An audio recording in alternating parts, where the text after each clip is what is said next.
Siinä olisi Leguanin 135 Neo. Ja silloin olisi tarkoitus vähän leikkiä. Tuossa on puu, mikä menee johdoissa vähän oksat. Ja olisi tarkoitus niitä sit vähän karsit tai paremminkin ottaa toi koko puu tosta pois tieltä. Nosturi siihen tarvittiin hakkeen ja tuolla nyt harjoitellaan käyttämään. Ei ole nosturi ikään ennen käytetty, mutta samanlaista, mutta paljon vanhempaa mallia kylläkin. Toi on vuokrakone. Katsotaan mitä tästä syntyy. Muutaman koimähdyksen kautta niin korikin alkoi nousemaan.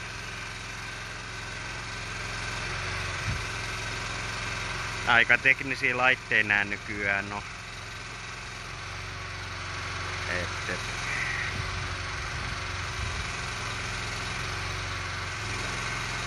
Hiukan siinä on kaiken maailman temppuiluja, että se saadaan tottelemaan.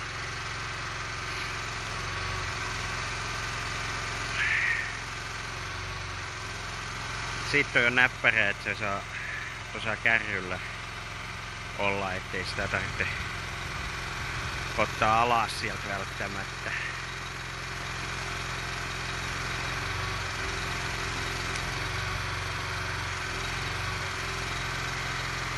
Mutta aika risusavotta tosta tulee kyllä. Ei muuta voi sanoa.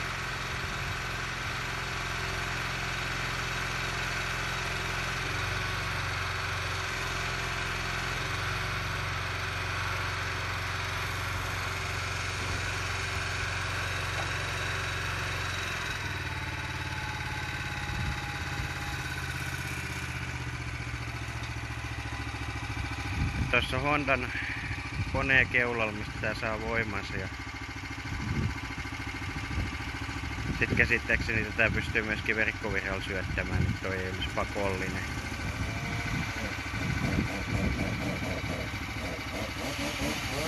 Saha lähti käymään vielä, kun se käy tasaisesti.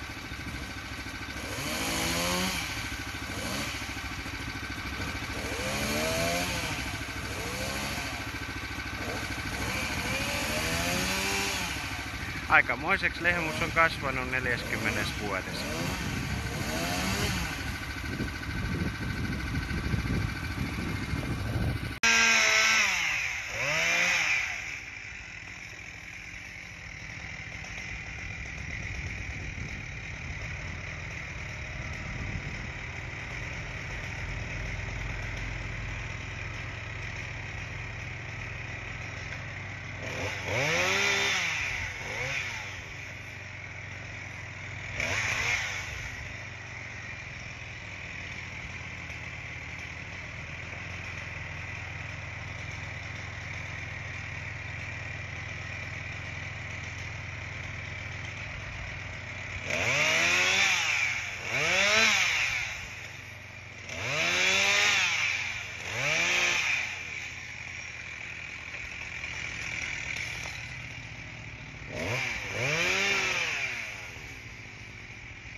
Telavekottimena tuo liikkuvuus kyllä on ihan kohtuullinen.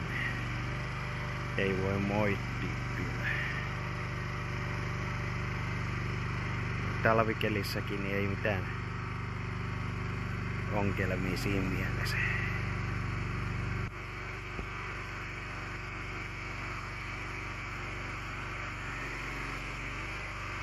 Eikä toi niin kapea, niin sinne mennään nyt tuosta pihakäytävää pitkin.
lehmus olisi nyt kadonnut ja risusavotta vielä hiukan jatkuu.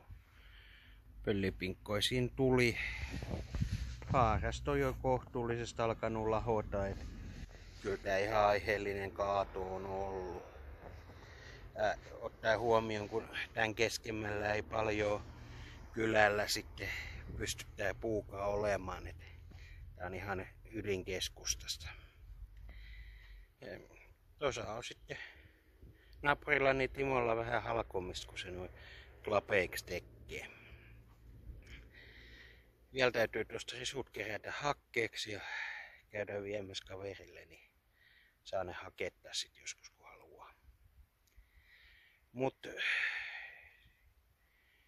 tosta tuli jo vähän pimiä, niin mä en lekua niin sen tarkemmin nyt kuvaa. Täytyy joskus toinen kerta ottaa sitten parempi video, missä kertoo vähän yksityiskohtia enemmän. Mä jatkan tässä risusavottaa ja toivottelen kaikille hyvää jouluodotusta. Kiitos kun katsoitte tämä video. Palataan taas seuraavassa. Muista tilata kanava, jos et ole sitä vielä tilannut jo. Tykkää nappikin voi painaa, jos siltä tuntuu. Kiitos ja moi!